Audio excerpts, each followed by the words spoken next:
Dikisahkan saat Nabi Muhammad SAW berusia 4 tahun, ia bersama saudara persusuannya pergi bermain. Ketika keduanya sedang bermain bersama, tiba-tiba datanglah malaikat Jibril menghampiri Nabi Muhammad. Setelah itu, dibaringkanlah tubuh Nabi Muhammad dan dibelah dadanya sehingga dikeluarkan gumpalan darah hitam dari hatinya. Gumpalan darah hitam itu adalah sifat buruk yang berasal dari setan. Lalu, malaikat tersebut memasukkan rasa keamanan dan ketenangan serta menjahit dada Nabi Muhammad. Kemudian, malaikat memberi segel kenabian pada dada Nabi. Setelah kejadian itu, dilaporkanlah hal tersebut kepada ibu susunya yaitu Halimatus Sa'diyah.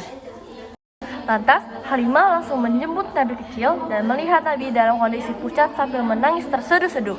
Karena kekhawatiran Halimah atas kondisi Nabi Muhammad yang masih berusia balita tersebut, ia dan suaminya mengembalikan Nabi ke ibu kandungnya yaitu Aminah.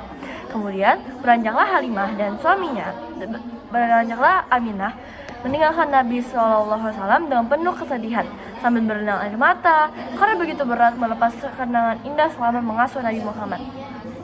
Setelah Halimah mengantarkan Nabi kecil kembali kepada ibunya, Aminah pun memeluk erat putra tercintanya itu. Hari-hari mereka dipenuhi kasih sayang. Aminah merawat Nabi kecil dengan penuh cinta, menyisir rambutnya dan memeluknya tiap malam dan menceritakan kisah-kisah sebelum tidur. Waktu pun berjalan, suatu hari ketika Nabi kecil berusia sekitar 6 tahun, Aminah mengajaknya pergi ke Yastrib. Mereka ingin mengunjungi makam ayah Nabi, Abdullah bin Abdul Muthalib. Perjalanan itu menyenangkan, Nabi kecil tampak ceria dan Aminah pun bahagia bisa mengenalkan tempat ayahnya kepada putranya. Tapi, dalam perjalanan pulang, Aminah tiba-tiba jatuh sakit. Tubuhnya lemah, napasnya berat, dan di sebuah tempat bernama Abwa, Aminah akhirnya berpamitan untuk selamanya. Nabi kecil pun menangis. Ia kini benar-benar sendiri tanpa ayah dan tanpa ibu. Untunglah ada kakeknya yang sangat menyayanginya, Abdul Muthalib. Kakek membawa Nabi kecil pulang ke Mekah dan merawatnya dengan penuh cinta. Setiap hari, kakek duduk di dekat Ka'bah dan Nabi kecil selalu berlari duduk di pangkuannya. Walau orang lain dilarang duduk di tempat duduk khusus kakek, Nabi kecil selalu diperbolehkan. Semua orang bisa melihat betapa besarnya cinta kakek kepada cucunya yang istimewa ini.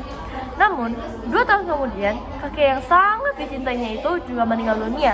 Sebelum wafat, kakek berpesan agar Nabi kecil diasuh oleh pamannya yaitu Abu Thalib. Sejak saat itu, Abu Thalib pun merawat Nabi kecil dengan penuh kasih sayang seperti anaknya sendiri. Beliau selalu melindungi, menjaga, dan membela Nabi kecil dimanapun berada. Hari demi hari berlalu, Nabi Muhammad tumbuh menjadi anak yang cerdas, rajin, dan selalu berkata jujur. Beliau suka membantu pamannya Abu Thalib mengembalakan kambing milik tetangga. Setiap pagi, Nabi kecil membawa kambing ke padang rumput. Beliau berjalan sambil bersenandung pelan, menjaga kambing dengan sabar dan penuh kasih sayang. Beliau tidak pernah menyakiti hewan, bahkan kepada serangga kecil pun beliau selalu lembut. Karena sikapnya yang jujur, ramah, dan dapat dipercaya, semua orang di Mekah sangat menyukainya. Mereka memberi beliau julukan Al-Amin yang artinya orang yang dapat dipercaya. Saat mulai remaja, Nabi Muhammad ikut pamannya berdagang ke Syam. Beliau membantu membawa barang dagangan dan belajar berdagang dengan jujur. Ketika berdagang, Nabi Muhammad tidak pernah menipu atau curang. Kalau ada barang yang rusak, beliau selalu jujur memberitahu pembelinya. Orang-orang di pasar heran dan kagum. Wah, anak muda ini benar-benar jujur dan amanah. Sejak saat itu, nama Nabi Muhammad makin terkenal sebagai pemuda yang baik, sopan, dan dapat dipercaya. Semua orang senang berjualan dan bekerja sama dengannya.